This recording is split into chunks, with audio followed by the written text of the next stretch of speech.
What we gonna do right now is go back, way back. Give me your thing. Hey, come on, hey, come on, hey, more.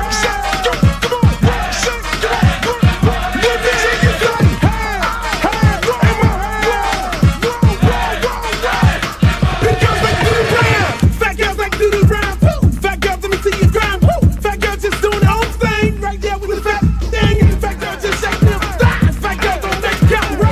Excuse me. Baby. What's up? I thought you was gonna start hanging out with the big girls again. What is all this trash? Bitch like fat girl, hit the ground, hit it up, and you hear that sound. Fat girl just looking so sweet. Fat girl don't make it equal. Fat girl just shake it, don't speak. Big girl, let me see you do a spin. Let go, let me see you touch the ground. Shake it up, back down. Drop me and get down. Work it, work it, work it, work it, work it, big girl, big girl, big girl, big girl, big girl, big girl, big girl, big girl, big girl, like you around. Fat girl keep going, don't quit. Fat girl just move the damn hip. Fat girl get down, don't stop. Fat girl wanna see the pop. Shake it, fat girl, shake it fast. Fat girl, nigga wanna see that. Fat girl bounce like a pro. Fat girl don't know what you know. Fat girl shake till you rip through what? Underwear cuts, hard part two. Lips and eyes, y'all know the game. Fat girl don't have no shame. Shake that ass, bounce to the beat. Fat girl shake it, jiggle like me. St. Louis, back to the top. Fat girl like to do the ride. Work it, work it, work it, big girl, big girl, big girl, big girl, big girl, big girl, big girl, big girl, big girl, big girl, like do the ride. Hey, hey, hey, more hey. Let me hear you say, hey, hey, hey, more hey. Big girls like do the ride. Shake, work, work, shake, work, shake, work, shake, work, shake, shake, work, shake, shake, work, shake, work, shake, work, shake, to the ground, to the ground, to the ground, to the ground. Now sick of this. Now I want to show y'all a real show with the big girls. Oh, fat girl, brought three. Can't hang with 100% beat. Fat girl know that happen, don't quit. Fat girl run like you own it. Put your hands on your hips and grip it. That new Uncle Luke like it off the now. Fat girl bring crew to top the ground. If not, I'ma pull the business down. Fat girl bounce hot, stop tripping. If you do get chicken and hot bitch with a life right, come to the night speed. I really shit get the day to wear a G. Bounce fat girl, show the boy a shot. Let me see if the fat or not. Don't put fat girl, y'all like the down. Let you out, let me see y'all do the right.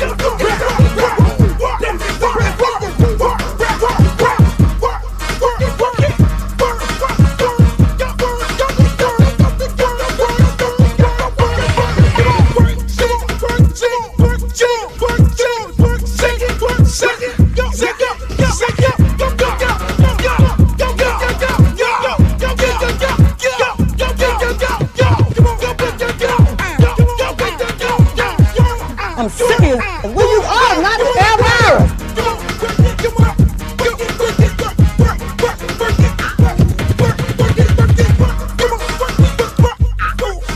Oh, not the Britney Spears. Hey, how you doing?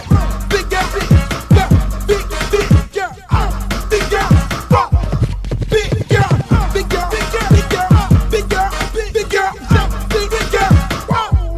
Oh, but ain't the little leprechaun. Girl, your wings are so up. You look a mess. All about the big girls. What about the big girls? Big girl, work it, work it, work. Big girl, work it, work it, work. Big girl, you done suck all the fat off your ass.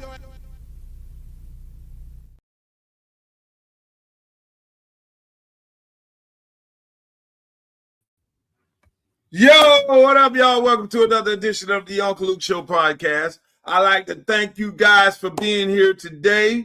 We're going to have a beautiful show. It's Wednesday. I'm getting back to schedule. Even though I'm running in Congress, I'm getting back to schedule. I'm going all over the great district of Congressional District 20, and I'm going out there shaking hands with babies and talking to good people and having a beautiful time. But I'm getting back to schedule. Monday, Wednesday, and Friday right here. We do the Luke Show, ladies and gentlemen. And you can see it all in its entirety by going to my YouTube page, Uncle Luke TV on YouTube. Or you can also go to my Facebook page. That's Uncle Luke fan page. And check me out on X. That's Uncle Luke Real One. As well as Instagram, Uncle Luke Real One. And we're on Twitch also. And I love hanging out with the good people over there at TikTok, TikTok, TikTok, TikTok, TikTok, TikTok, TikTok. We're not live on TikTok. I don't know how to work that function. Maybe I'll get some engineer when I start making some money and have the engineer put us in the mix and show us how to go live on TikTok at the same time. Be like Don Lemon or somebody or Joy Reid. I love Joy Reid. Shouts out to my girl Joy Reid. I had a great conversation with her last night. I love Joy Reid. I fucking love her. Why a Joy Reid off MSNBC when everything else is boring? I mean, you keep Al Sharpton with a check over Joy Reid. Al Sharpton, the glorified, in my opinion, what they call him, a snitch, FBI double agent against black people. Martin Luther King wannabe. Let me leave Al Sharpton. I'm doing black on black crime, and I'm the main one talking about don't do black on black crime. Leave Al Sharpton alone. Yes, I will. Okay, I will. You know, hey, how many of y'all like me? Like, I'm doing this Congress run, and I be like, getting ready to hit send, motherfucker. Hey, I be getting ready to hit send, and I don't see it send. I don't hit. If y'all can only imagine the things that are in my draft, I keep it for my sanity. Let me just keep it and leave it in the draft. At least I fucking said it. And now hear me, the man, the free speech guy, not hitting send when I want to hit send because I want to be politically correct, even though I'm the free speech champion and all that and some, but I don't hit send on certain things. So I'm gonna just keep it a buck. There are things that I'm like, look, I'm gonna get their ass. And then I'll be like, okay. Shit. I was riding in my district. I was coming from Wilmore. Shouts out to all the good people in Wilmore. I mean, it had to be about 3 black people in the entire crowd. Wilmore, another community that I've discovered, is in Coconut Creek. Great community, great people ask great questions. I was sitting up in there yesterday, and them people were sitting there looking at me like this. I was like, oh shit, I'm going to Debbie country. And I did my research on Wilmore and things that they want to talk about. I was like, oh shit, nah. Oh, look at just getting good. You're up in here. You've been talking to all these black people in Congressional District 20 because it's 25, it's 70, it's 54% African Americans and 20% white people. Oh shit, now you are going to talk to the white people now. Hey, back to back, 2 days back in the row. It's like Palmer, Wilmore. But I love both groups. And those, they are in our district. They're in my district. And I will serve them the right way, which is not a problem. But those folks in Palmer, they were looking at me. They was like, yeah, we fuck with you. You know what I'm saying? It was like, but them people in Wilmore, they were looking at me like, I was like, oh yeah, this is definitely DWS country right here. Hey, and so I'm like, okay. I said, okay, is that what we doing? Is that what we doing? Is that what we doing? Okay, let's go there. Let me just address the elephant in the room. Let me tell you all, I know this is, I ain't say predominantly white crowd. We know where we're at. Let's talk about where we're at right here in this country right here. And everybody in here with these democratic values that we all have. Let's talk about the elephant in the room. Well, the elephant in the room is the fact that I went off and I pushed hard like nobody on this panel here against Hakeem Jeffrey, which I love him to death and I want him to be the Speaker of the House when we take over the House. But I'm going to tell you like this. You all hold the responsibility of the crashing of the Democratic Party here in America, not just in this district. So you elect the white woman. Every black man in America, well, most of them are going to be like, oh, Democratic Party ain't no different than the Republican Party. Shit, they had a real brother like Uncle Luke running, and they let a white woman take the seat of a black congressional district, and the black Congress, the Congressional Black Caucus, said nothing about it. And the white people voted the white lady in, and they say, fuck y'all. So what's the difference between them and us? And now we're going to sit home, and then Donald is going to win the governor. All the black people going to sit the fuck home. They're going to sit home in the midterms, and you will not win the House nor the Senate. Boy! And I was telling them that. I told them people that. At Wilmore, I told them that in their face. So if you play these games and vote down racial lines, you're not going to win anyway. We're going to win. If you play these games and vote down race, and if God allows this lady to fuck around and get in there,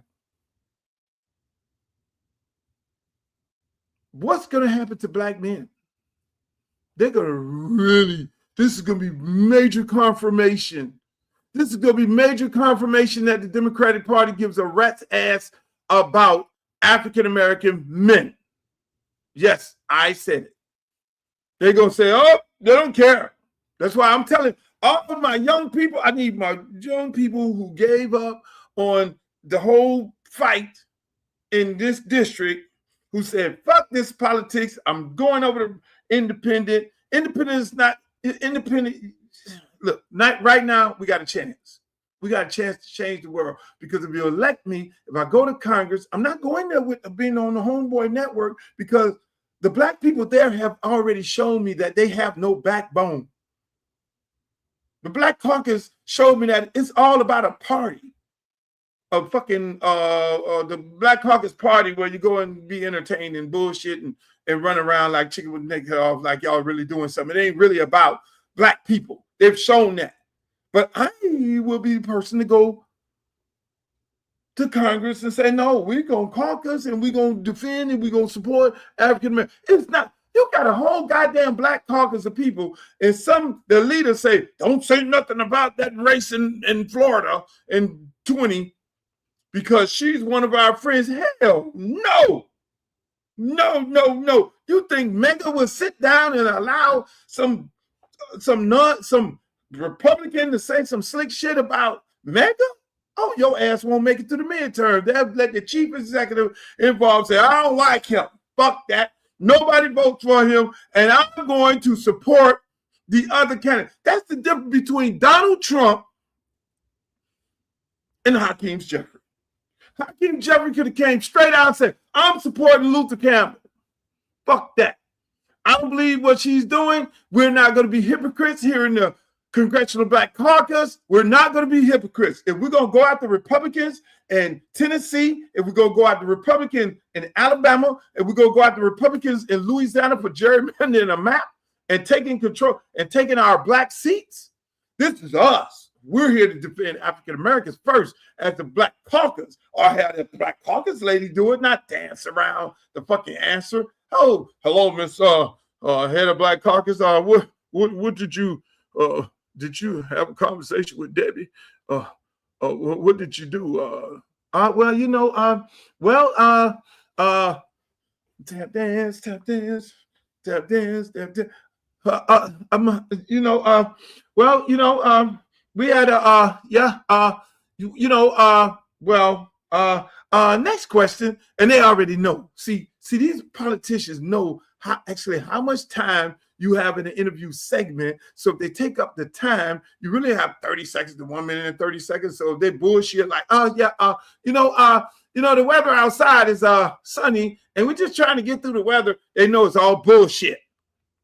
They're just trying to bullshit, and then the man be like trying to push back, and it's like, oh shit. Well, we ran out of time. We'll talk to you about this shit another time because we didn't really get an answer. And da. That's people. Let me do the Michael Jackson, take my hater blockers off.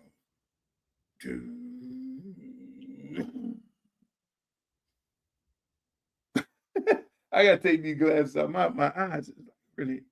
I've been working too hard. Hopefully they're not bloodshot red. I do not take any drugs or anything like that. I don't even drink alcohol. I just drink juice. That's the only problem I have. Juice, ginger ale, and Coca-Cola. Juice, ginger ale, and Coca-Cola. That is my problem. Yeah. So people, I told them people at Palmyra, the white people over there. I told them white people over there at Whitmore the same thing. I'm like, this election is about you. The savior of the Democratic Party is about you. It's just like you say, when I take my ass up to Washington, Philip, and I go to Washington, I'm going there guns blazing, boss. Literally, I am going in there to work and going in there to bring back the money. Because that's what it's all about. If you ain't about bringing no money back to your district, what the fuck are you doing? And then I already know what I'm dealing with. I'm dealing with a bunch of black members that playing like they're part of a group, but they don't stand on nothing. I walk up in there like this, say, okay, all right, I'm going up in there. Hey, Mr. Campbell, I'm gonna be cordial. I'll be cordial. I'm gonna be nice. I'm gonna be freshman. I'm gonna respect the game. I'm gonna respect the fact that those individuals know how the game go. But I'm gonna say, I'm gonna always hold that. I'm gonna always hold that against them. They're gonna have to show me 5 times that they're really all about black people. They're gonna have to show every black member of Congress, me going in there, they're gonna have to show me 5 times how that they really give a fuck about black people. Because right now, I don't see it. I'm sorry. I don't see it. When it's time, when you, it's like friendship. What do we tell? I tell you, you can tell me all day you love me. Luke, I love you. Luke, you're my friend. You're my best friend. But when there's an adverse situation that happens, like I lost my house, me and my son is sleeping outside, and all of a sudden there ain't nobody picking up the phone. And I called my friend, hey man, what's up, man? Oh, you know, like the lady, like the head lady of the Black Caucus. Well, we gotta go here. A real friend is, and a real friend of the community is the person who does what? Who jumps out there and be like, hell no, we Black Caucus, fuck that. This fucking white lady right here, and we screaming on these people about taking black seats. No, fuck no. Hey, look. We're going to have a conversation and we're going to say this and we don't like her. We don't like her, but we ain't even got to say we support Luke. We ain't even got to say that. But Donald Trump, you got to respect him on that. Donald Trump is like, no, this is my fucking guy, right? Fuck him because he's a sitting senator, but he's going against everything that we're about. We need people that we're going to support. That's the difference between Hakeem Jeffrey. You're the leader of the Democratic Party. You want to say, I'm the leader of the party, so I have to be fair and impartial to all members, even the white people. The fucking white people. Some white person in there could have grown some nuts. Where's LC? Where's Jazzy Jasmine? You still in there, Jazzy? Jazzy. Y'all be dancing. I don't give a shit. If Jazzy loved the other lady in the race, would you just say, no, we fucking with her? But the leader of the party, the leader of MAGA is Trump. And when a Republican gets out of hand, Trump comes out, get another candidate, and run that candidate against their ass, and they end up losing. And that's how it be. And he goes publicly. That's the part that we don't have. No nuts. The leader of the party, hey lady, what you gonna do? You're the leader of the Congressional Black Caucus. White people ain't allowed. Republicans ain't allowed. So you're the leader of the Congressional Black Democratic Caucus. And you don't say nothing. You dance around it because, no. What America stands for? Hey, look, we defend ourselves foreign and domestic. Foreign and domestic enemies. You're an enemy of the African-American community and you're trying to gerrymander a map and all that shit. And so I sit here today and say, You better pray that white woman don't win, because that'll be the crashing of the Democratic Party. All black men right now, we already on the fence. We are the protectors of our families and our houses. We know how this party has fucking forgot about us. That's why I'm running. Because black women need support. They need help. And I think it's by design of the white people in the Democratic Party to disenfranchise the black man, to say, oh, push the black man out. We'll deal with the LGBTQ community and we'll deal with the black women, but we don't want to fuck with no black men. I said it. Let's keep it a buck. So we'll disenfranchise the African-American man and we'll push him to the side and we'll pick up everybody except him. So then now you lose a race, and then now you got Orange Man trying to appeal to the black man because he knows that the black man has been left behind by the Democratic Party. And so he's fucking he's giving everybody in America a party. Instead of going and getting all the ex-football players, black men, hey, come on over here, fuck with me. Let me get a check. You get a check. You get a check. You get a check. Y'all don't see the you don't see the game. You don't see the play. And then here's a black man, Luther Campbell. Fuck that shit. I'm the last of the black men of the Democratic Party. I'm trying to save this motherfucker. I'm trying to save it. I'm going to run. Fuck it.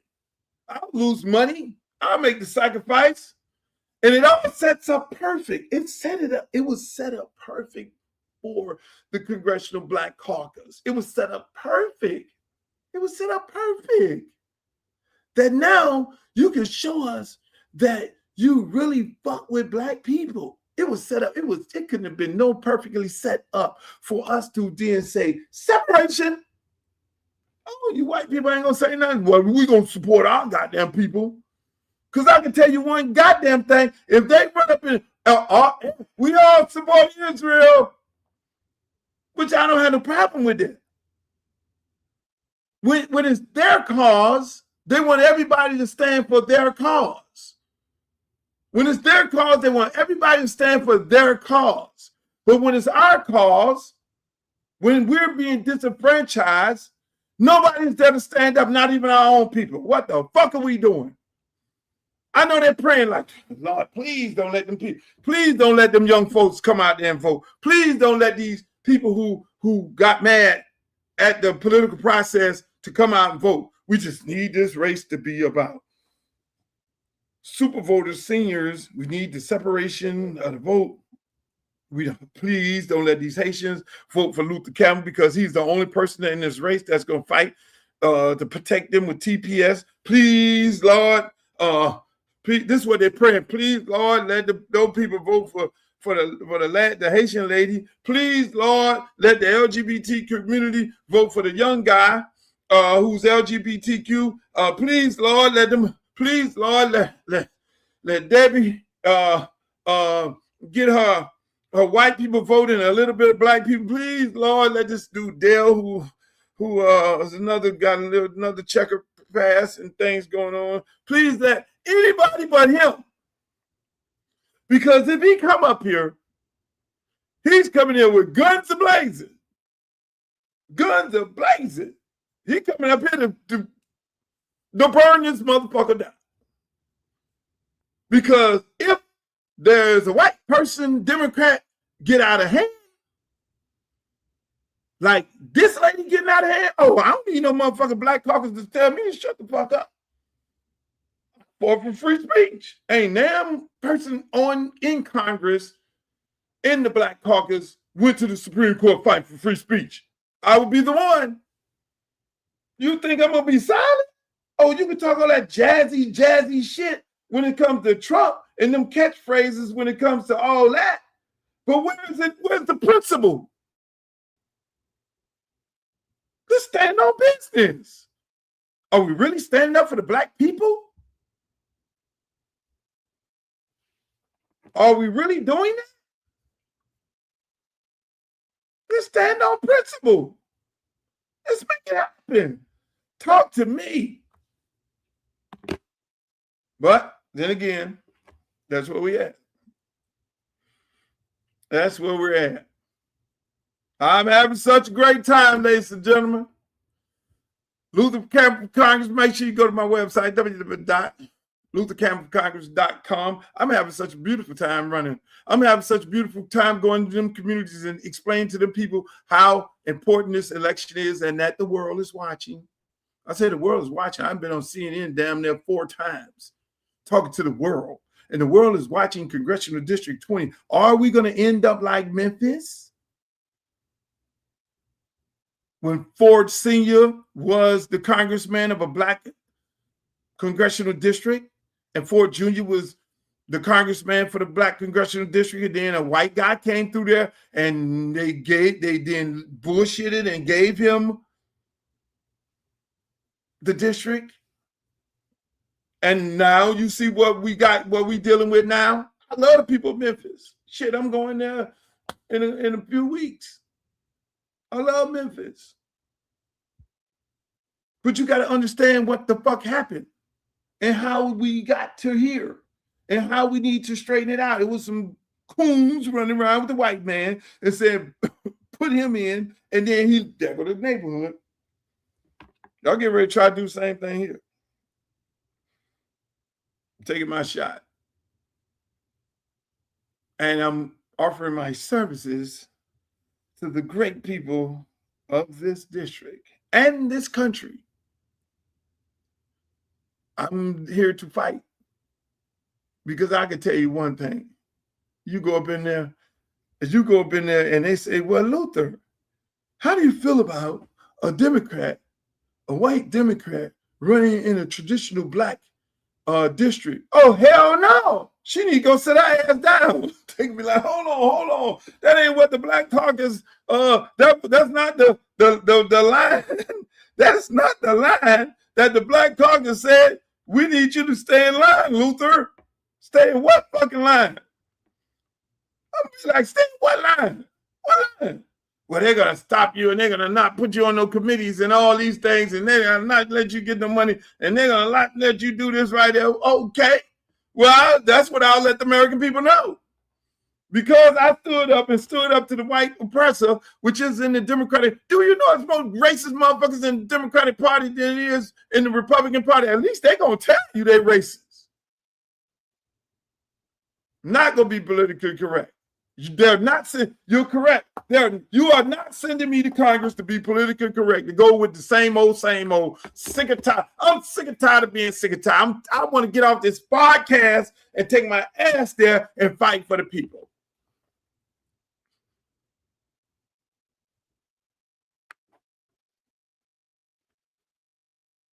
Getting tired of this shit. I did my research. I was like, well, Luther, before I started running, I said, okay, all right. I want to bring resources into the community. I want to create Black Wall Street in the community. Well, what can I do? Is there money? How can I do this? How can I do this? How can I create jobs? How can I increase the affordability and increase the amount of money that people make it in the district and create Black Wall Street in there? You know, I started looking at the research of Congressional District 20. I was like, where's the money? Is it available? How can I bring it in here? $5 billion is available for port expansion. $5 billion.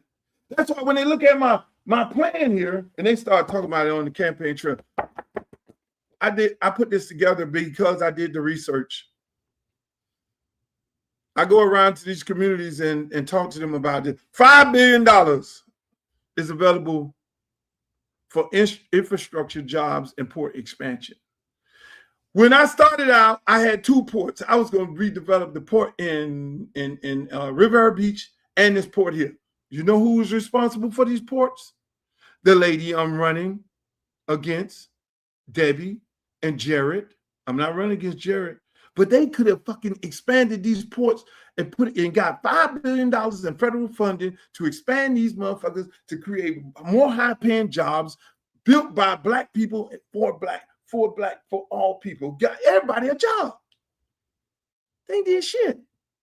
So I'm like, okay, how much money do I have in housing? Because I want to do affordable housing. Everybody's crying about the affordable housing bill that Donald Trump signed. No. There's I have $1 billion in my hands. I got $1 billion for affordable housing in Congressional District 20. Damn near $1 billion fucking dollars. I'm saying it right here on this podcast. You do your research. But are these politicians talking about this? Fuck no.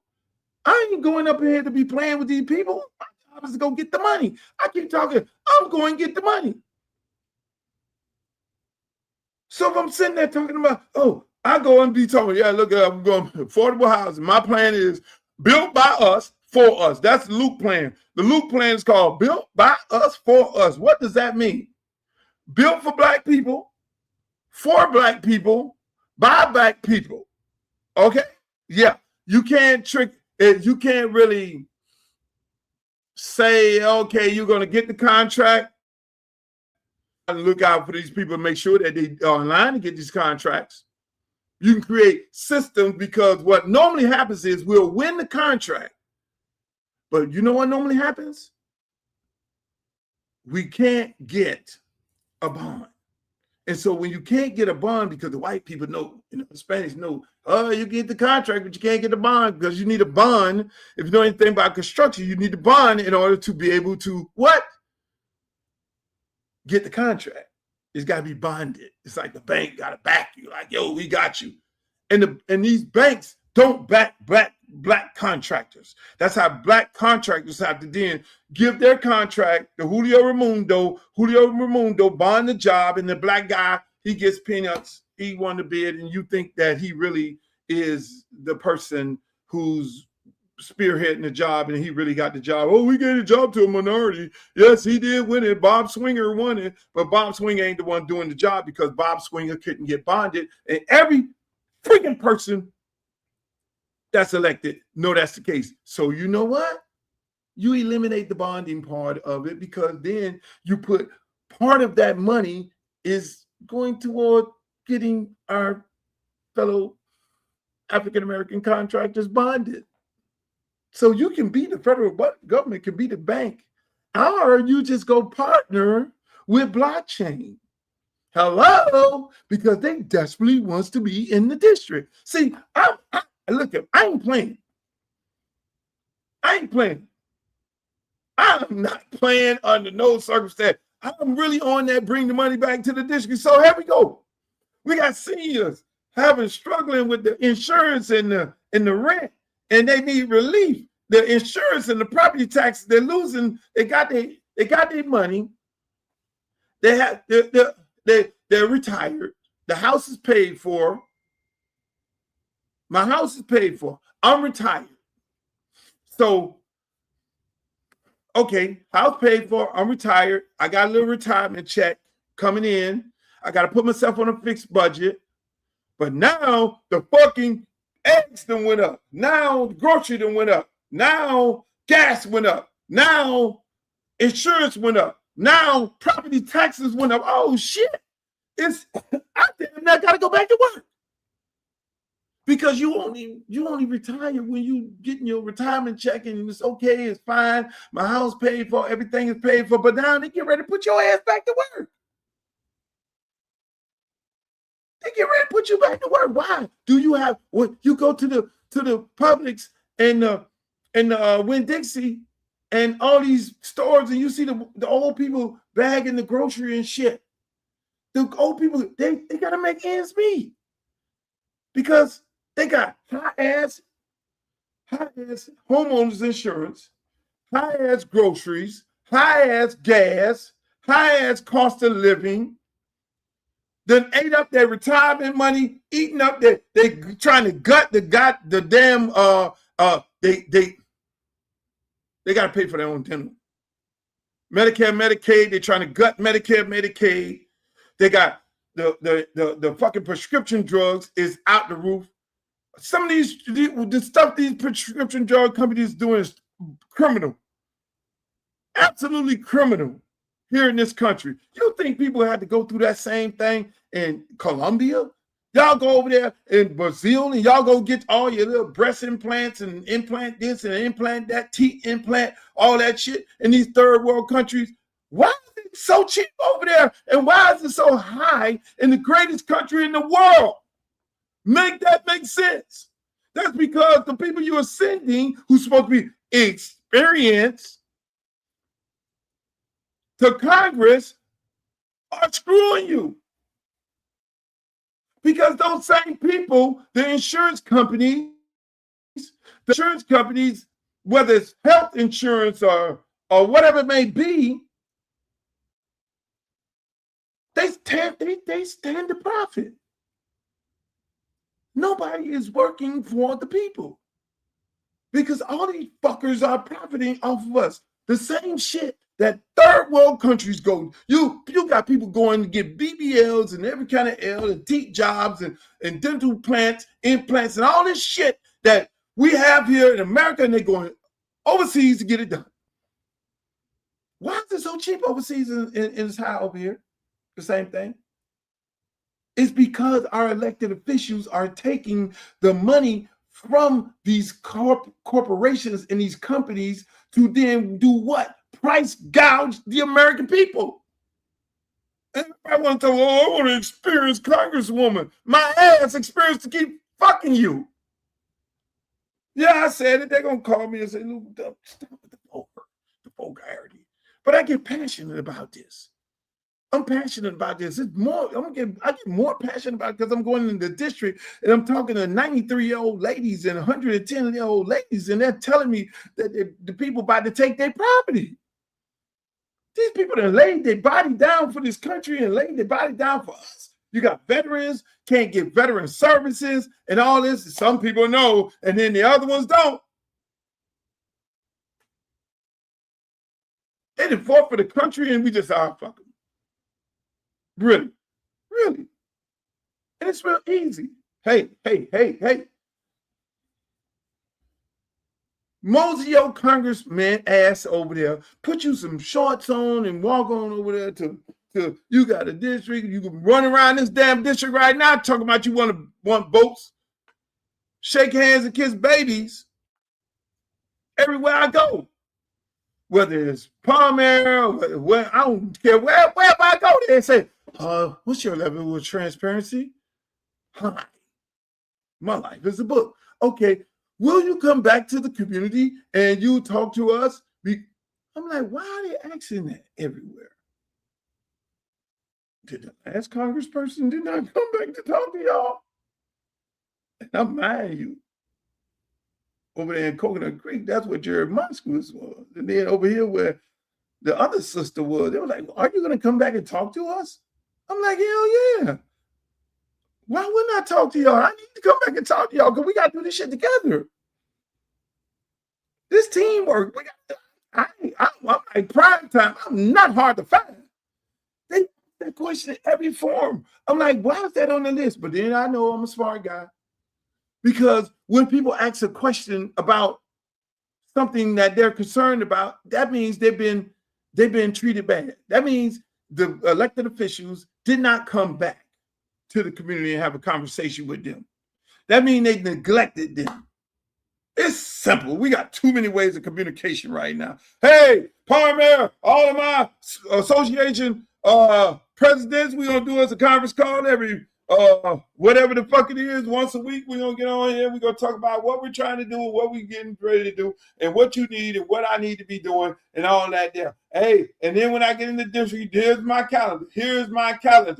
My calendar is I gotta be up in Washington. These are my days in Washington, and these are my days I'm gonna be in the district. Now y'all know I gotta go and I gotta be with the family, and this is my time because I'm here to serve. I'm here. Once I took this fucking job, y'all are in my life. This ain't about me. I can go to one day at Jazz in the Garden because other days I need to be over in y'all garden. And so now I'm here to serve. That's why they put a life for me. These people get these jobs and they don't even come back to talk to these people. So these people are asking this every form. And I'm like, I don't know. Do I need to slit my wrist? Do I need to tell you? No. Anything that I've been a part of. I've been front and center. Whether I was coaching football, front and fucking center. I'm there. I'm every day down there to make sure this shit get done. Make sure the field get rebuilt. Make sure the contract is done. Make sure we got the right turf company. Make sure the park get done. To commissioner after commissioner after commissioner. Make sure this shit get done. What are we talking about? $250 million for seniors, insurance and relief for the cost of living. That's how much is available. So why my seniors that I'm going to talk to are sitting there talking about, I'm getting put out of my house. We're happy that you came by and you fed everybody and you entertained everybody. Fuck that. My seniors are going to be happy. And every other congressional district in the United States of America be like, they have the ball because it's going to be like Christmas every day. We ain't dealing with no turkeys and toys and shit. Then it's like, Luke, how are you going to create some jobs? Well, I'm in the entertainment industry. I've created too many millionaires, and this is too fucking easy. How about this? The dumbass state of Florida doesn't want to give a tax credit for the entertainment industry, yet and still they want to let Atlanta and New York and all these other places and Louisiana collect all the money for the entertainment industry. When meanwhile, we got this pretty ass sunshine, we got these beaches, we got these palm trees, we got all these beautiful people here, but yet and still we can't come up with a tax credit. But I can come up with a federal tax credit. I can come up with a federal tax credit for the entertainment industry, production, jobs. I can do that and throw in about $250 million. 45-50% tax credit. We got big parcels of land that I'm going to have the Army Corps of Engineers drag that shit. So now, what are we talking about? I'm giving you the Luke plan. I ain't playing. You think I'm going this shit just to play around with these people here? So now we get to the kids. Let's get to the kids. So what are you going to do to save some of these kids' life? Because these kids, they're brilliant. When you coach kids for over 20 and had a youth program for over 35 years like I have, these kids are brilliant. Right now, if you don't know how to work your phone, what you do? Give it to a kid? So let's just take that. You give the kid your phone. If you don't know how to work social media, what you do? Give it to the kid? Why? Because these kids are very smart and intelligent. And if they love something, they'll get involved. Look at the little young lady, God bless her soul, being unalive, the little young lady Bree out of our district. Praying for her family. My condolence goes out to her family, and anybody that's injured in these kind of. This young lady built a name for herself on social media. She built a name for herself. Would you like it? Just having fun, just having fucking fun. Just having fun, built a name for herself, built economical wealth for herself. People started following her, people started liking her. She was transitioning into being taking her platform and becoming an artist. She's doing a song and everybody singing a song. Do you know how difficult it is to go into the studio and make a record where people like it? Do you know how difficult it is to create a person, get a person with a personality for other people to gravitate to like? That is difficult. That is very, very difficult. If that was so easy, everybody would be doing it. Half of y'all sitting on here right now, you do a fucking post and you get one like and you're mad because you ain't got another one. But this little young girl and all these other young people are on here like the Speeds of the world, and they're creating avenues through these platforms that they presented that they never gave us any education on.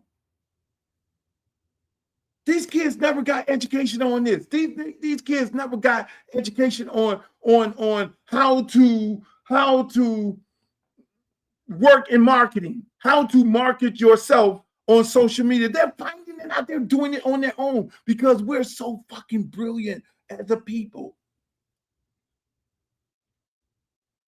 We will always find a way.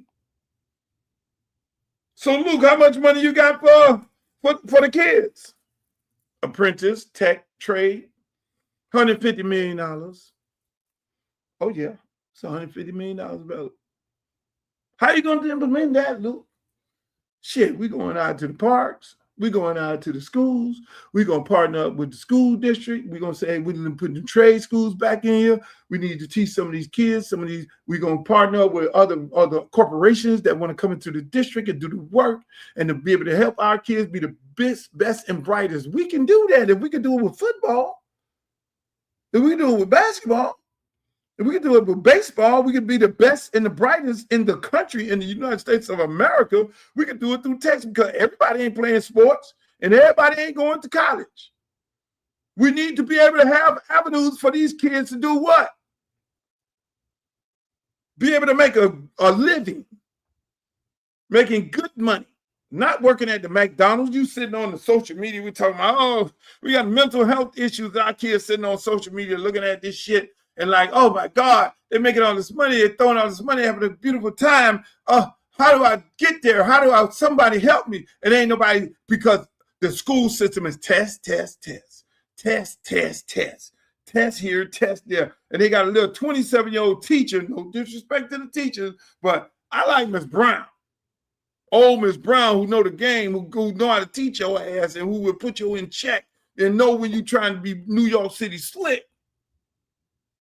You need to have a combination of Miss Brown in there with the young teachers. Everybody too quick to get rid of Miss Brown. Let's get rid of Miss Brown. But Miss Brown know the game, and Miss Brown know how to tap that ass when you getting out of hand.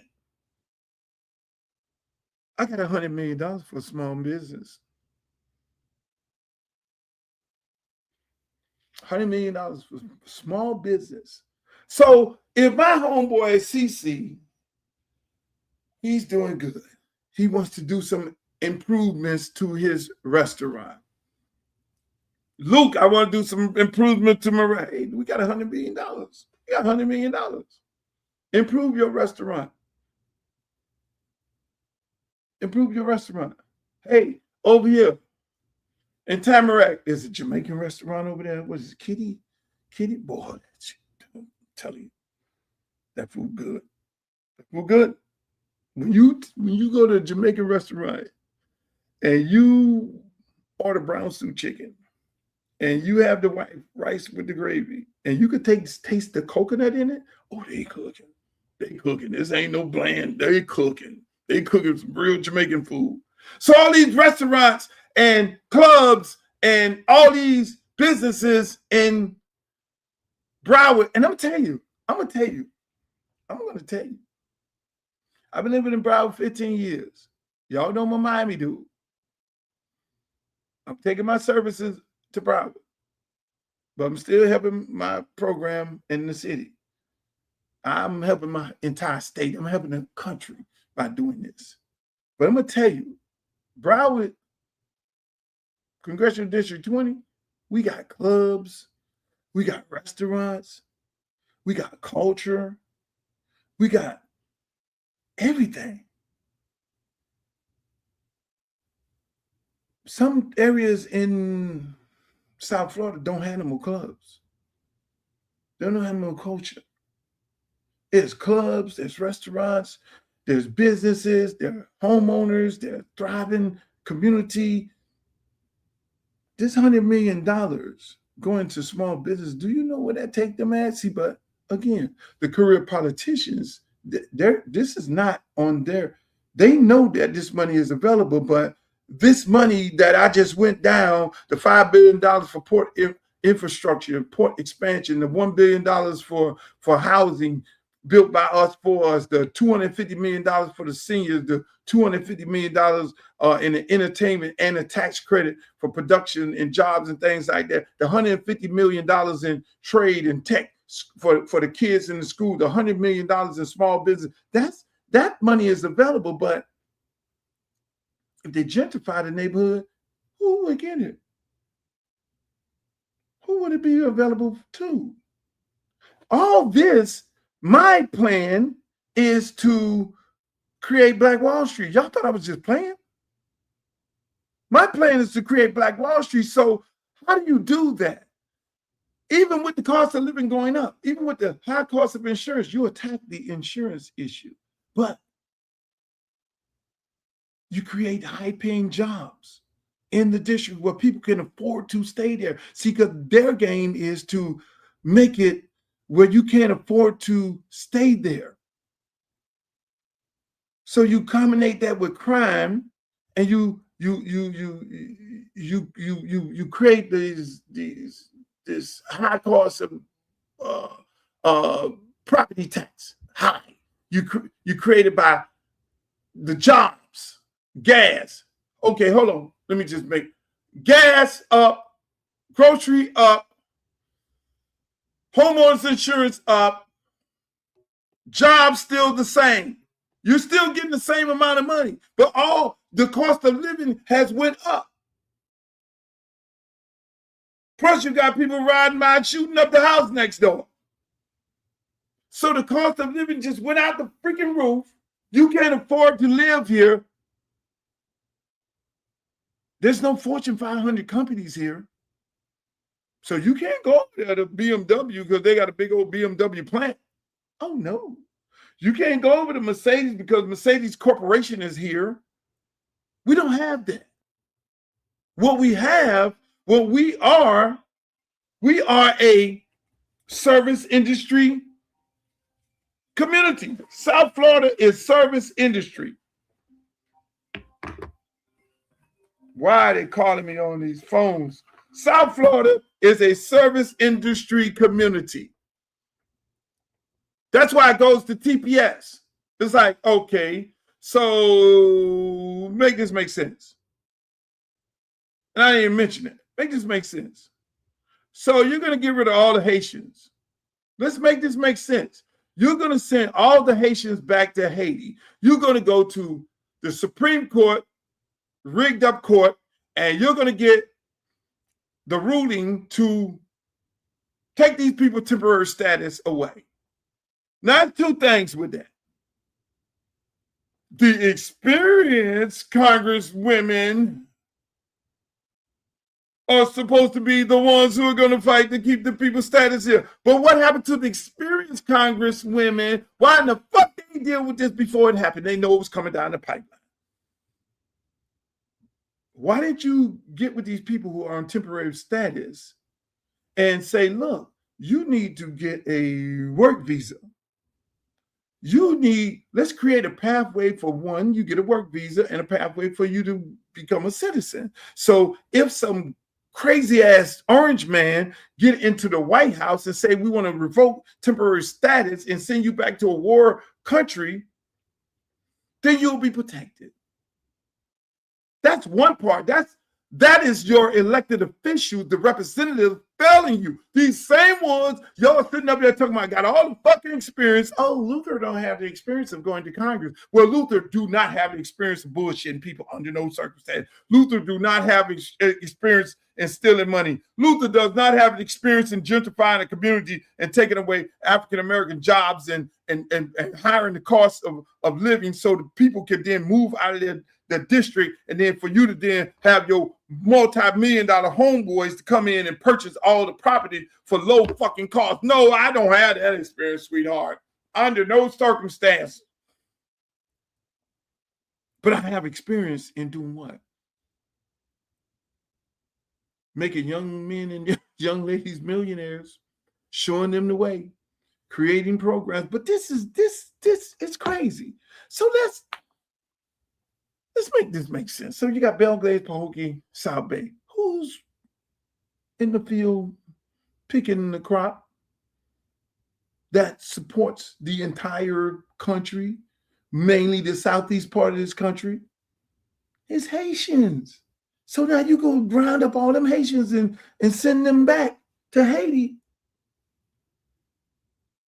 Your fucking grocery prices just went up.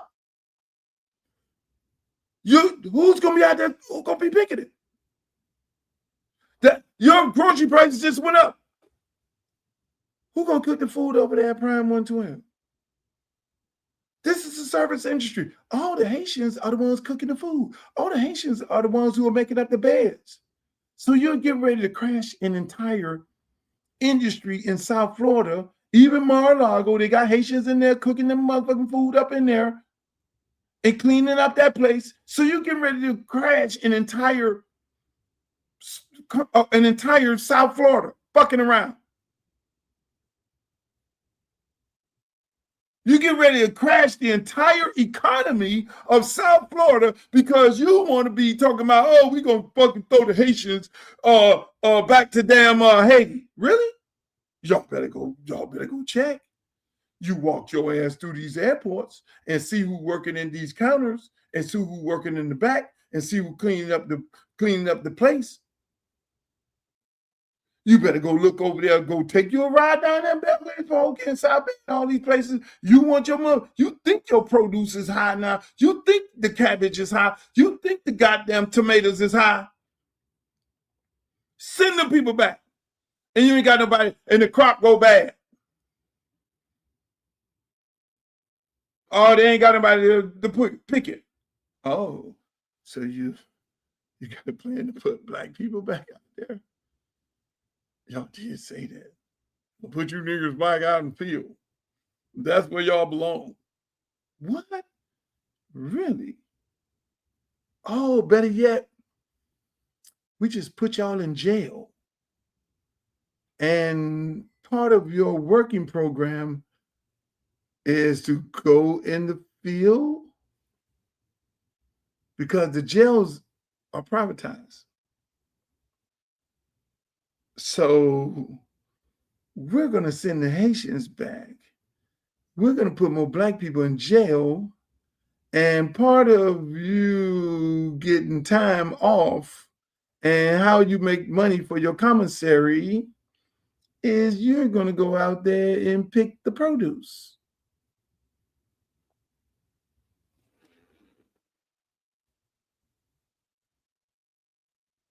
Meanwhile, I'm not experienced.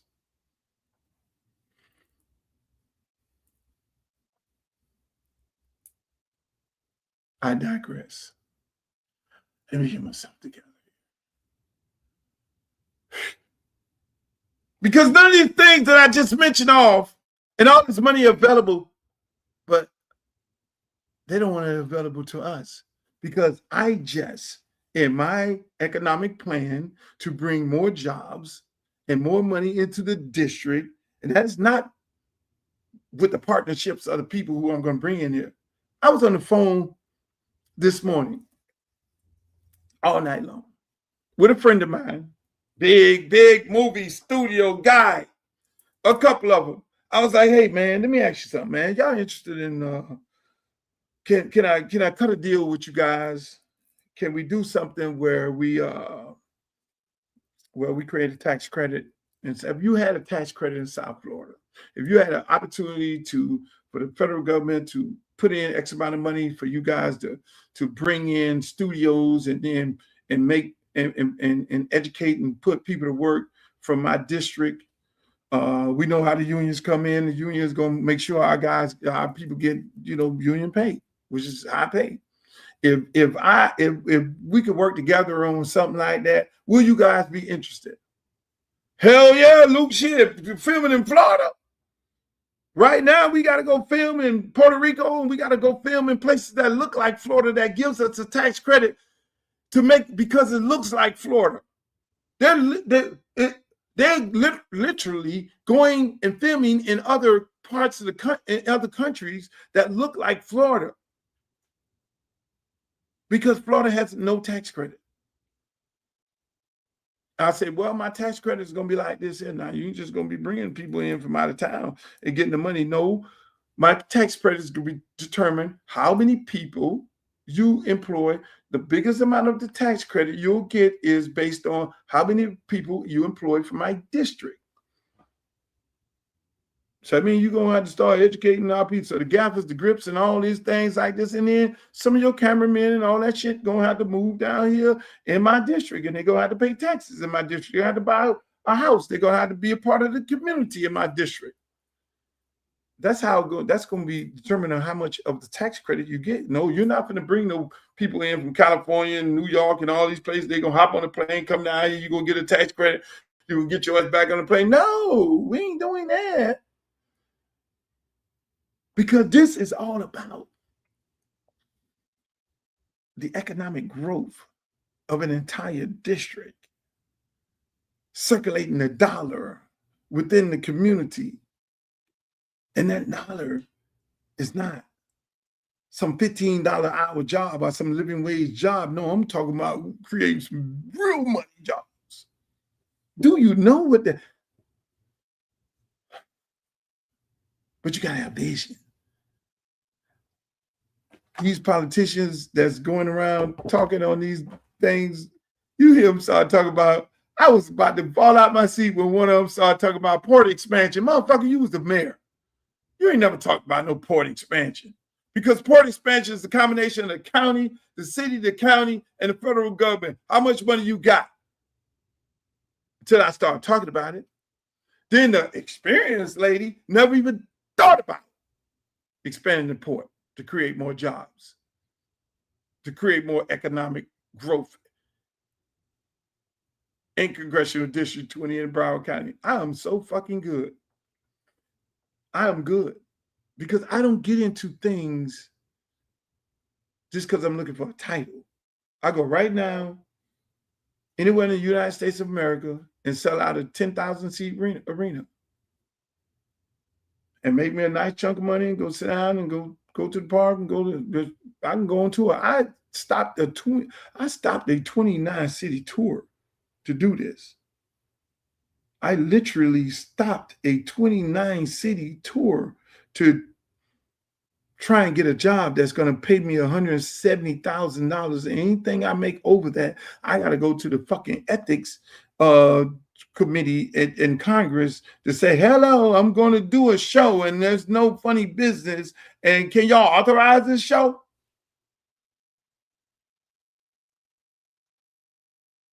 Make that make sense.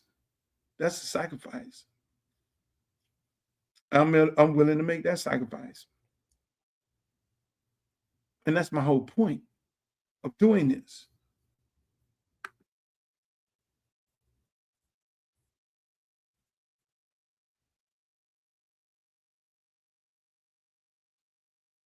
Why would I stop my YouTube? I'm not stopping on YouTube. No, this is transparent. This is transparent. This is a transparent congressman. When we go to Congress, we still gonna be transparent. We're gonna hop on this motherfucking YouTube. We're gonna do us a show. I don't give a damn whether I gotta tape it at 6 in the morning, because when you make the decision to do the work, it ain't about no party. It ain't about no women. It ain't about no power. See, some people get these jobs and they get the power, then they want to party. When they get the power, they want to be about the women. When they get the power, no, it ain't about no power. I got power right now. I don't need that shit. It's about letting the people know we're going to be right on here on YouTube. Okay, here we go. The Luke Show, ladies and gentlemen, live from motherfucking Capitol Hill. Here we go. Let's ride. Go back to my confines of my home and talk about what happened today and still talk about sports, politics, and entertainment, and still talk about University of Miami football and everything else. Yes, we going to do that. And y'all can get on here and get on. We're going to have a bunch of crazies on here. Because once you elected, then the crazies come and y'all going to be the one to regulate the crazy. Get your crazy ass off here. Speaking of crazies, this shit right here. A team named Nolan Wells is gone missing after hanging out with the worst group of friends you could possibly have. None of these guys remember anything. Nolan comes from a 2-parent household and is a great football player at Ocean Springs in Mississippi. These guys, who are his so-called friends, claim that he got off on the island with a group of girls and had on black shorts. They had his phone and let him go off with a group of girls. And if the only people that last seen you look like these guys, I'm from Mississippi, that's the worst possible thing that could ever happen. Look at this, look at this. They even told his mom that he had on black shorts and gave false information to the mom.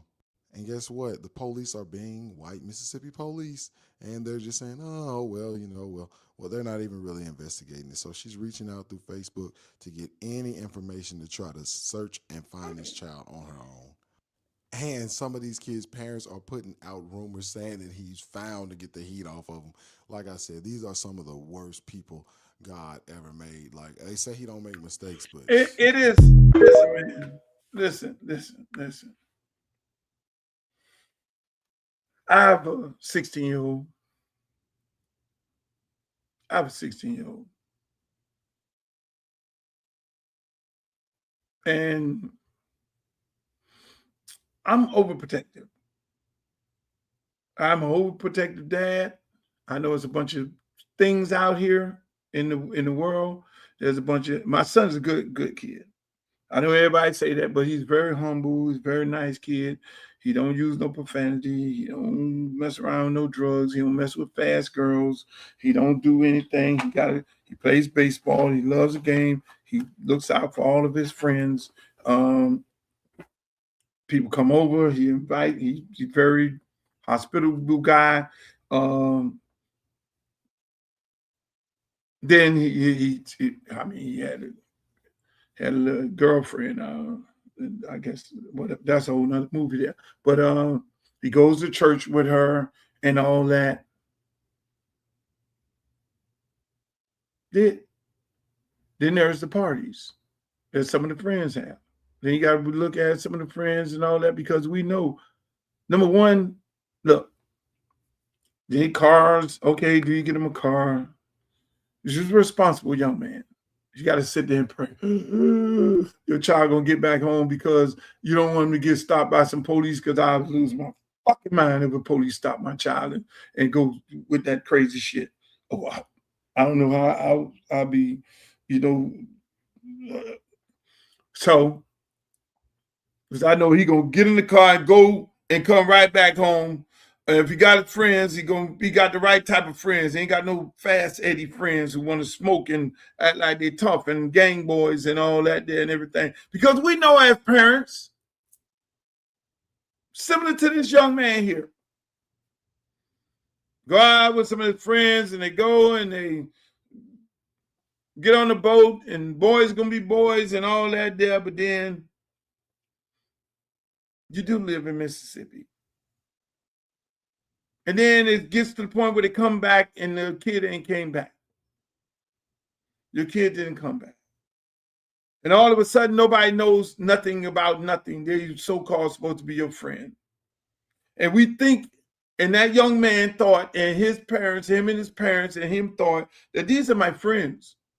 We don't see color. We don't see anything. These are my friends. They go, and we know as men, we know when we go together, we come back home together. If we got to fight, we all fight. One fight, all fight.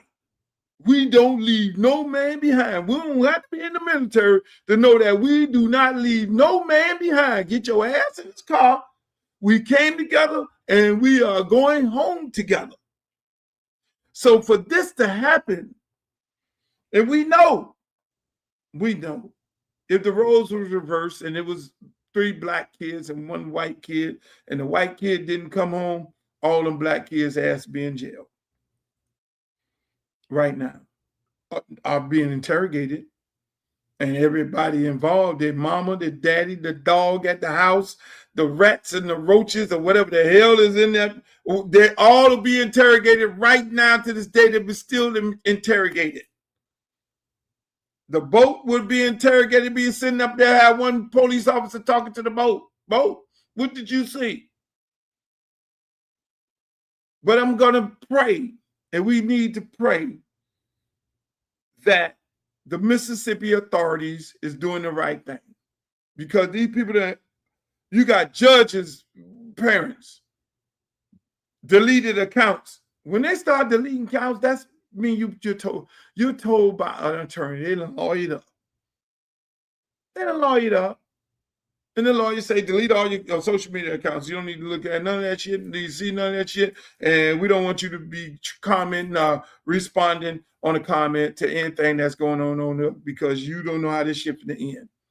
Don't say nothing to nobody. Let them all talk through me. But it's sad that it has to come to this because they should be talking to the kids he went on that boat with. The kids on that boat should be talking to his mother, to the kid who did not come back, mother. Their mothers and them should be sitting by the campfire saying, well, you know, what happened to my child? And I don't give a damn what color you are. If your child leave with 4 other boys and they getting ready to go to a party, what the fuck? Y'all left him there? If y'all got on a boat, where's Bobby? Me as a dad, if my child came back and my son left Bobby, hey, what the fuck is Bobby? Man, don't you do that, boss. Matter of fact, you need to get your ass in that car and go find Bobby right now. Or we're going to go find Bobby together. You don't ever leave no man behind. What the fuck are we doing? This world hasn't gotten that cute where that happens. I've been coaching kids for the last 20 years. And when they go to the store, they all go to the store and they all come back to the school. They all go to McDonald's. They all come back from McDonald's. And there'll be times where one person tried, why y'all at McDonald's fighting? Man, because one dude in there tried Bobo and, you know, and so you be like, you don't want to be going to McDonald's and fight.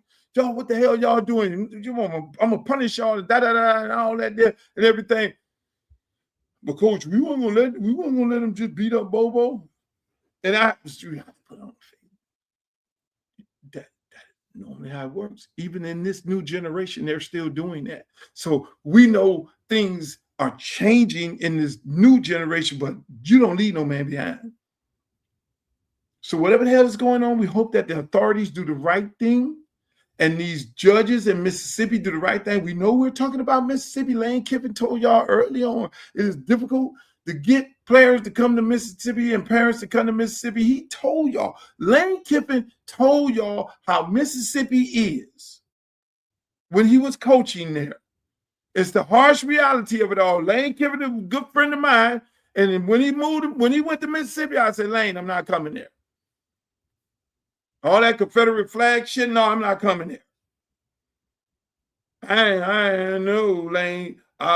Lane, like, man, you can stay in Memphis and drive over. No, that's too much. Because the game might go late and then I got to ride through this shit here in the dark and all that. No.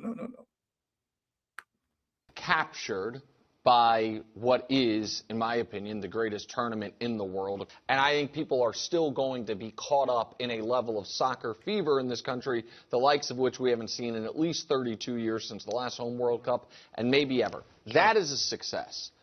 The fact that during the group stage and the extended portion of the group stage, the round of 32, we had games where we not only won, but looked awesome and looked fun. Great.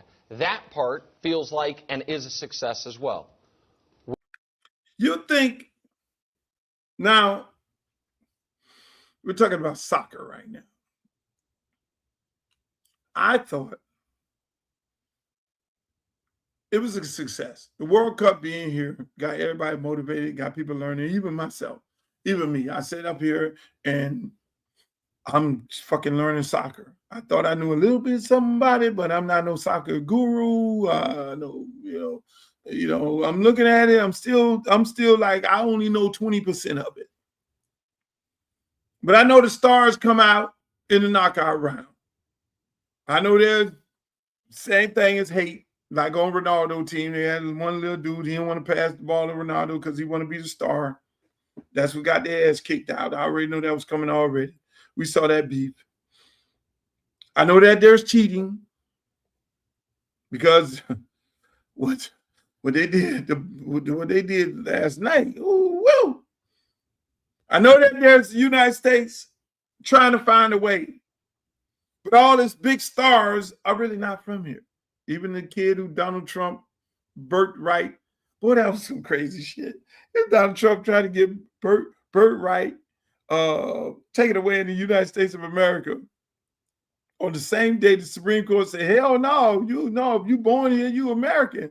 That's just the Constitution. And then Donald Trump turns back in and say, no, You need to let him play. A guy who was born here for 5 days because mama missed a flight, and he's technically an American because of birthright, and then he's been living in England all his life, and he's a star of the team. Unbelievable. Same thing with the guy from Mexico. They never let him be on the team because we're all sitting there like, black guy on Mexico? What the hell going on? Right? There ain't no other black person but Brazil or whoever it is, they threw him in the garbage, never brought him up to the team, and then he ends up going over there to Mexico and all that. So what this World Cup has shown us is two things from a standpoint of American. NFL, y'all better watch the fuck out. Because these boys making $40 and $50 million a year, and they're athletic. And if you can see this World Cup, there's a lot of black people in there. They let them African countries come in there. They expanded the field. I do know that part. And when they expanded the field, they let all these African countries come in there. People like Cape Verde and shit. Cape Verde literally created a team off LinkedIn and went that far. Went just as far as Americans. So the conversation becomes is, this get ready to be a thing for America? Well, American girls are dominant. No, it's never going to be a thing here in America. No. I'm sorry to break the news to y'all, because it's a country club sport. You got to have a lot of money to play soccer. And all these soccer fields and all these football fields that they didn't hijack, even in the black community, they ain't letting the black people play. I know one dude, lawyer friend of mine, his son plays soccer. Can we play soccer? Yes, if we taught soccer. Can we play it at a very high level? Yes, we can, because we're the most athletic people in the world, including all these foreigners. Because when you live in America and you drink this American water and this American juices and all that stuff like that, we got something in the water here that we are more athletic than anybody in America, in the world. We are superior than all on our worst day. So to teach us, and we learn the game of soccer, but we ain't gonna happen. That's not gonna happen, because when one of us start looking good, you know what happens? The European companies or teams sweep their ass up. They start getting them early. There was a story about a kid in Opelika, played football at the Ravens. I forget what the kid's name. He went out there messing around with soccer. Somebody saw that, and they took him and his mama, gave him $2 million and moved his ass somewhere else, and training him right now to be a world-class soccer player. So being that it's a country club sport, and the kids, they ain't gonna say it, and the kids in the black community and the poor communities can't afford to play, no, it's never gonna be a top sport here in the United States of America. They're gonna always have to go and get Americans who are playing overseas, who've been born here one day, and then get them to come play on their team. They gotta have to get the coaches. The coaching ain't even there, because the top coaches, you got to be a top player in order to be a top coach. You got to have played on a certain kind of level in order to be a top coach. You got to be able to keep your kids. This shit is worse than AAU. This is like AAU on steroids, because if it's one kid that shows some skill set and they could tell it early, then that kid is going to be living in Europe, making millions of dollars. Sorry, it is what it is. On top of it, where ain't no soccer moms with the little Pilates, doing Pilates and with mimosa up under the little TP. Come on, Johnny. They're out because they don't want their child to play football. So it's going to be very hard. I don't like to say never put in my vocabulary, but until they go into the inner city and introduce soccer into the inner city, until they transition some of these kids, these athletic kids who play football and basketball, and say, hey, look here, man, let me introduce you to soccer, until they get some real resources, because it's almost similar to baseball. They replaced the black man with the Dominican man. which Dominicans can play. They're very, very fucking good. But is that good for the ticket sales? That is the question. Is it good for the ticket sales? That is the question. So they look like brothers, play like brothers, but we live in a country where it's black and white. And I don't subscribe to this 13% African Americans. We live in a country where it's black and white. And in football, the black guy's going against the white guy. And that's what brings people to the stands. Even if the black guy is on the white guy's team, then they're rooting for him, but it's Bird versus Magic Johnson that fills the arenas. It's Barry Bonds versus John Smoke. That fills the arenas. Doc Gooden versus you name it. That fills the arenas. It's black and white in this country. And so if the white guy's on the team and the black guy, we get excited for our own people. I'm sorry, it's no disrespect to nobody else. We get excited for our own people. So the NBA tries so hard to bring Europeans through San Antonio, OKC. That's why I was really rooting. I was really rooting for the fucking Knicks, and we don't supposed to root for the Knicks, but World Wide West is my guy. That's my friend. That's one of my best friends. I got to root for him. But it's black and white. So I was happy. It was the Americans versus the European. Fuck that. That's how I was looking at that shit.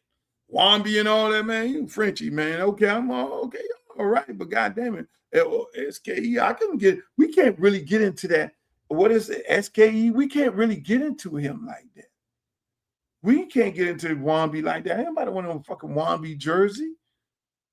I'm sorry. That's what it is. We want Kyrie jersey. We want LeBron. So we're in America, we really gravitate to our own, and that's what's affecting baseball right now. Because baseball, yeah, we got all this going on, but you got no black guys playing. The black guys are the support, and they are the villains. Look at the WNBA. These girls got a ton of money because you brought two villains, Angel Reese, Caitlin Clark, white, black. That couldn't have been no European Caitlin Clark. The white people of America wouldn't be like, oh, we're gonna just go hard for a European Caitlin Clark. They ain't going hard for no European white girl. Black people ain't going hard for no black or Hispanic. That ain't bringing nobody to the baseball field. Ain't nobody buying. I mean, Dominican players, I love them. They play at a very high level. But ain't no black kid buying no Dominican player jersey. And ain't no white kids buying them jerseys. They ain't going to the stadium to see them. That's why the Marlins can't get a dog in there. They got a good team. I go there, me and my son, I love it. But that's just America. America is based on black and white when it comes to sports. And if you don't do that, your sport will suffer. That's why the sorry-ass Dolphins will fill up the stadium. That's what it is. And so when it comes to soccer, you got to go into the community and get these kids. Even with baseball, you better start getting your ass back into the community. You better start making a pathway for these African Americans to get back into the game if you want asses in the seats. Because you just disenfranchise the entire community. You just say, okay, fuck it. Yes, some cities you're going to get people, but in most cities, you want everybody there. Baseball used to be the thing. When they had the Negro League was so goddamn popular that they had to take the Negro League and bring it into the white league. And then that's when the shit really went crazy. It was almost like when they brought Caitlin Clark to the WNBA. But soccer, until you introduce these African-American kids,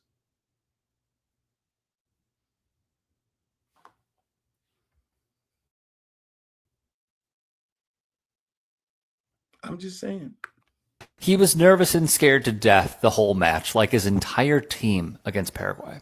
They couldn't even score a goal. They won by a fluke. The only thing many of us demanded of the Albiroja is not to have slapped him open-handed after the match ended, and that's despite not being a soccer fan. Oh, she wasn't done. The brute didn't even learn to write. Instead of mother's milk, he sucked on coconuts, and the most educated thing he heard were chimpanzees. That is fucking racist. You should have shown him the finger, Orlando Gill. I do it in the Senate, and nothing happens. Then Mbappe would respond. Then I'll get to her doubling down. Madame Celeste Amarilla, he wrote, you are a despicable woman and unworthy of your position. You do not represent Paraguay, the country which has sweated passion and honor throughout the competition. Through your recklessness and your brazen racism, the entire world has already forgotten the journey and the historic effort that your players accomplished during this World Cup, making way for an incompetent woman who gives the worst possible image of her country. I will never allow people like her the freedom to spread their hatred and racism across the world. So then, the senator issued an open letter. Here's what it says. I realized I was repeating the very behavior that I despise, so I deleted the post. I understand that it upset you because it was humiliating. Now I expect you to do the same. Withdraw your remarks and apologize to me. I will not tolerate your aggression. You have no idea who I am, and you have no right to say that, in all caps, I am a despicable woman unworthy of the office I hold. She would continue. This is gender-based violence. Plain and simple. It's political violence against a woman who reached her position through the votes of her people. Retract your remarks, honor your French citizenship, and apologize to me. Otherwise, I may begin legal proceedings on the grounds of gender-based violence. Gender-based violence. You jump out there and say some sick shit like that. Now I'm the victim. I am so hurt. You jump out that car and Bobby, you suck on monkey juice. No, coconut juice. That's the other part of soccer. It is absolutely racist. It's been racist. It ain't been, I think that's why I didn't gravitate to it, because I heard so many racist stories when it came to soccer. I heard so many racist stories, so many stories about people throwing bananas on the field in Europe, nobody doing nothing, calling the black players all kind of names in them stadiums, nobody did nothing. And even now, you saw the kid Speed. Speed was at a Argentina game, and Argentina is known for being racist. Speed goes out to the Argentina game, and they're just going at him hard, calling him every kind of monkey, doing monkey gestures and all kind of stuff like that, which was absolutely horrible. I can't make this up. But yet and still, everybody's mad. We don't do it.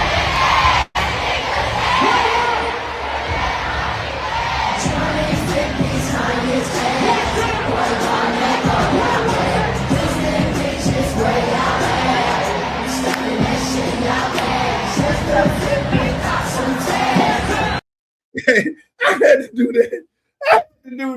I had to push the button. Young Mary, that's my shit. I had to push the button. You know, I have it queued up. I'm gonna get flagged. I don't own the music. That's Young Miami music. I'm gonna call up my sister. I gotta call Young Miami up, because you know what? I was talking to Joy Reid last night. I got to get Young Miami. We got to get all these young people to get a whole new base of voters in. We got to get all young people, and y'all too. We get a whole brand new young voting base. We could take over this shit. We could take over the world. If we get all Young Miami fans, all Cardi B fans, not just vote for somebody. No. Get them to actually vote. Get them to actually register. And we fucking can make some things happen. You're being hypocritical. Why am I being hypocritical? Why am I being hypocritical? Please tell me, chat. Please tell me, whatever your name is. You ain't even got no picture on your name. You just saying shit. You just some troll. You a troll. You trolling right now. You get a picture. Let me get you off here. You ain't even got a picture. Only person can even comment if you got a picture. Matter of fact, I'm gonna block your ass because you a troll. You don't got a picture. Get a picture. Get a like. Get a picture in your life. Get a picture in your life. You want to be hypocritical? Get it.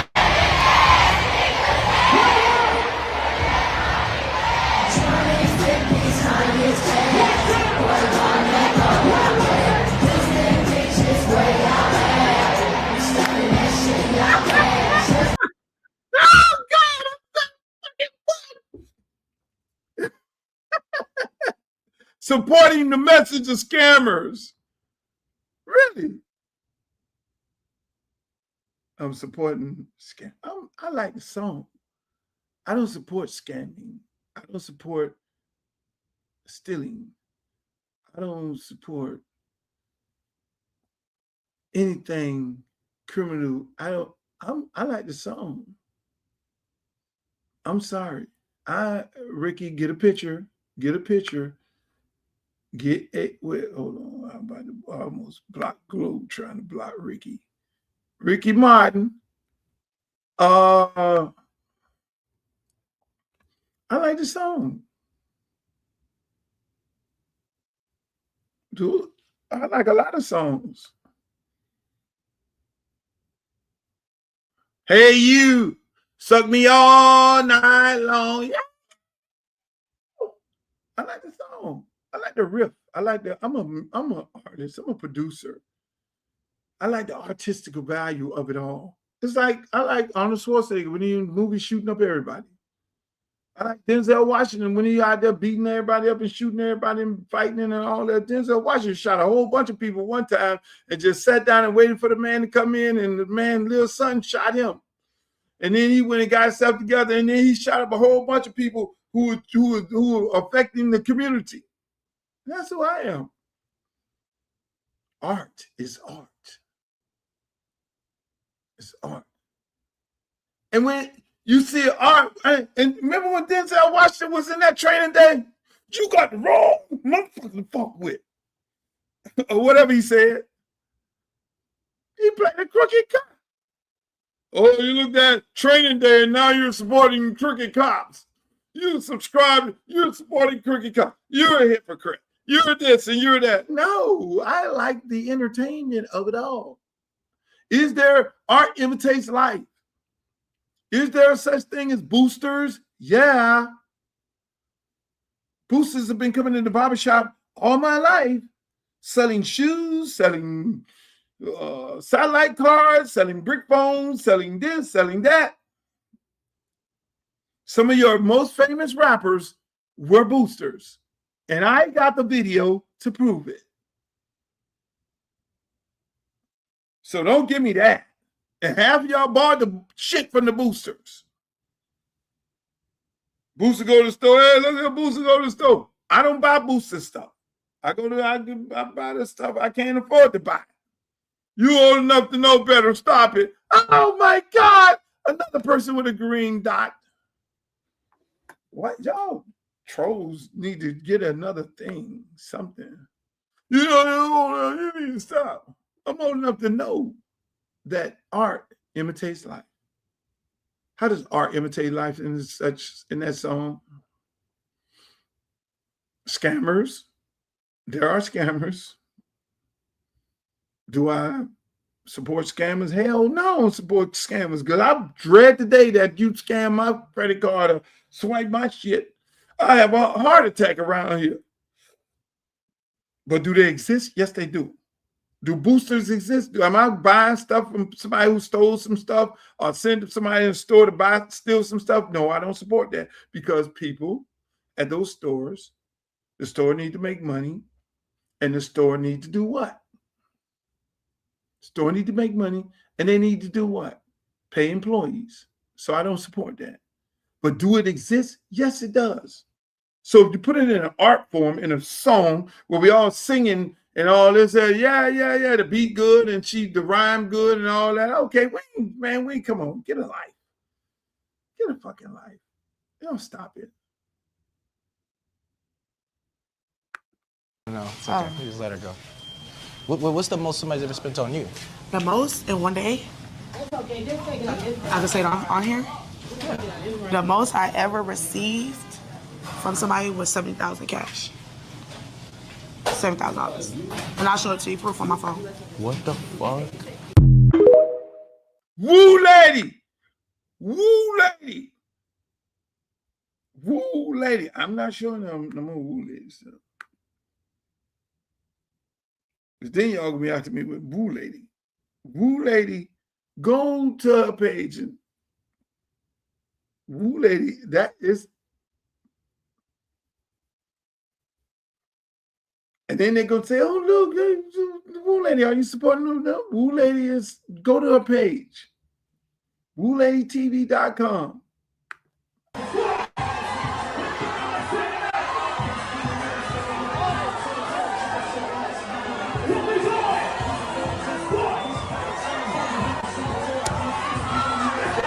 Young people having fun. God bless the young girl Bree Soul, that young girl on that video there. Living her life, having a beautiful time in life. And somebody took her life over the weekend, over the 4th of July weekend. So my condolence goes out to her, her family, and anybody that was injured in this situation. I just love when our young people are creative enough to be able to expand their popularity without hurting anybody. That young lady wasn't hurting nobody. She wasn't out there fighting nobody. She wasn't out there scamming nobody. She just was a streamer. And people loved her. They loved her content. And she was unalived. There's nothing that little girl, 21 years old, could have done to hurt anybody's feelings or take something from somebody or put her in a situation where her life should have been taken so early. And so, again, people often ask, why you running for Congress? It's the quality of life. Because if we better the quality of life, then these young people wouldn't be running around the community unaliving other young people. Because if I'm making 6 figures, I ain't thinking about unaliving nobody. I'm thinking about how can I make another 6 figures? If the quality of life is on a certain level, then the only time I'm pulling my gun out is when I'm going hunting. And see, a lot of times we be in these situations and we wonder why these young people are getting unalived and at the height of their career and they're being so successful. They're not getting unalived. Tupac didn't get unalived by somebody that was just as successful as he was. Biggie Small didn't get unalived by somebody just as successful as he was. No, they got unalived by people who envied them. Because I don't know too many people who are making 6 figures and making a good life and have good families at home that are going to unalive people. Now, there are some people that do that, and you'd be like, but most of those people who do that, they think they're above the law. They think they can get away with anything. And you know who those people are. So that happened. Girl, the young lady is from my district. And people, these things often remind me as to why you're running. I'm making a sacrifice. And Lord knows if God himself put me in the seat, that I'm going to make the quality of life better for each and every one of these young people and the adults and the seniors, because that is my job. I know how to fix these problems because I've did it before. Everybody just wants to talk about it, but you got to be about it. You got to have been creative enough and you got to know about it. You got to know what these young people want. You got to know what makes them tick. You got to know the things that they love doing. You can't preach things to them. You got to look at these young people and say, what do you like doing? They all want to make money. They all want to be successful. They all want to enjoy the American dream. They all want to live comfortable. They all want to have families. But the depression of society brings them down to a point where they have no regard for life and have no regard for another person's life. It's because they literally have given up on society. They have given up on the world. They have no problem going to prison. They have no problem getting their life taken away. It's more like damn near a suicide mission that a lot of these young people on because they are mentally depressed. And elected officials haven't did anything to address it. Everybody want to talk about fentanyl, but how about addressing mental illness? And that's when it comes to black and white kids. To take a gun and go unalive another kid means you have no regards for the law. You have no regards for life. You know where you're going. You know there's a camera everywhere. You know somebody's going to talk. And eventually you will be incarcerated for the rest of your life. That means you've given up. When you made that decision to go and take this young lady's life and any other life that's been taken. That's saying, yes, it's sad, but that is saying that for these young people to act out in this way, we have to address the elephant in the room, that these kids are suffering from mental health. Because the same person doesn't do that. You can become successful, now you got to watch your ass. You're a little girl being successful, now you got to move like you ain't never had to move before because this success, damn, that happened overnight. So you don't know how to protect yourself like me as an artist or Jay-Z or some other artist or Taylor Swift or Travis Kelce or Lamar Jackson have to move in a certain type of way and be around certain type of people and can't do certain things. That young lady didn't know that because success had came so quick.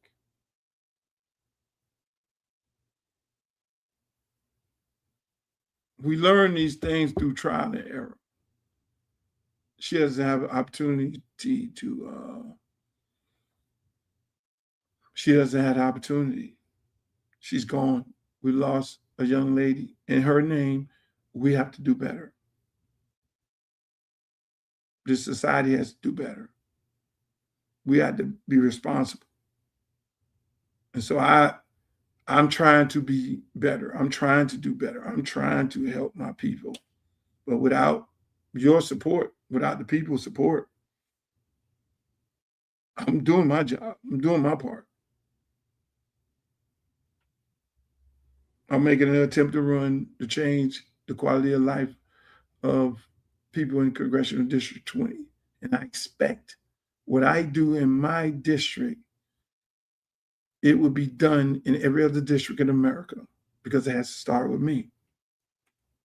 Just like every other program that I did when I created Hip Hop in the South, it started with me. Everybody else wanted to own and operate their own company. They didn't inspire to do that. It started with me. Started with me when I went forth for free speech. Started with me when I put the parental advisory sticker on an album cover because it started with me when we were cussing and saying what we wanted to say on the record and going to jail for it. Started with me. So it has to start somewhere else. And now you see what you see right now. So I'm always going to defend the right to artists and their artistical expression, the way they express in an artistic way. So that's why I be laughing when people say, oh, where's the experience? Experience right there. Don't get no better experience. Ladies and gentlemen, that's my show. Make sure you go to my website, www.luthercampbellforcongress.com. Make a contribution, $5. I got to win this thing. Make a contribution, $5. Go to www.luthercampbellforcongress.com. I'll become a volunteer. Make some robot phone calls for me. I love it. And we got to get these young people energetic to vote. If you have a platform, if you're on social media, if you live in this district, hey, look, man, get on there and tell people, tell these young people, tell these adults, hey, look, we know you're upset. We know you're mad. We know you're mad about the Democratic Party. You know mad about the political process. But right now, this is the time. This is the time. I'm taking the bull by the horn and going out there to be the voice of reason, to be the voice of change. And I expect y'all to play a role in this. So get on your social media page. Hey, look here, man. Man, we vote for Uncle Luke. Create a movement. Go and share it and all that. Do a testimony. Tell people about the story. Tell people about what you know about me. Get people active and activated. Put that in the algorithm. We need to have the algorithm jumping.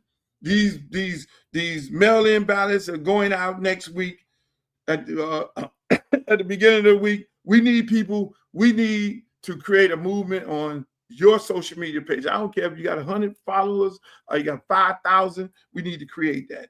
And hashtag Congressional District 20.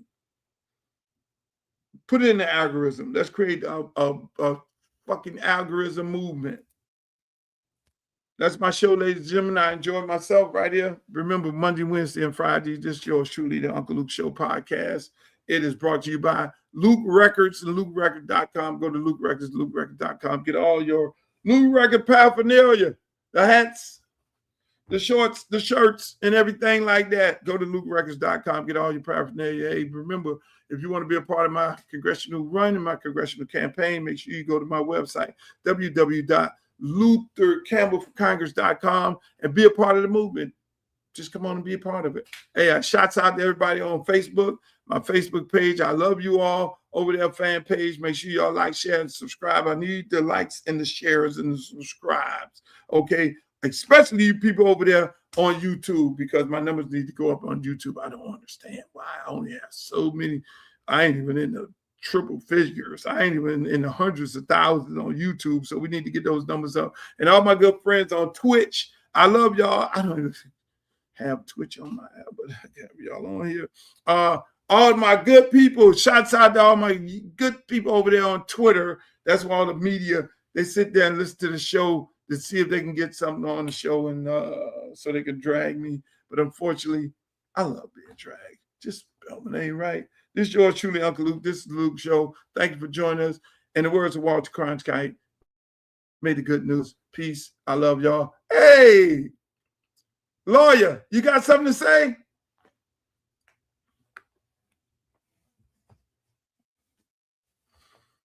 The next great congressman from the state of Florida, and his name will be Luther Campbell.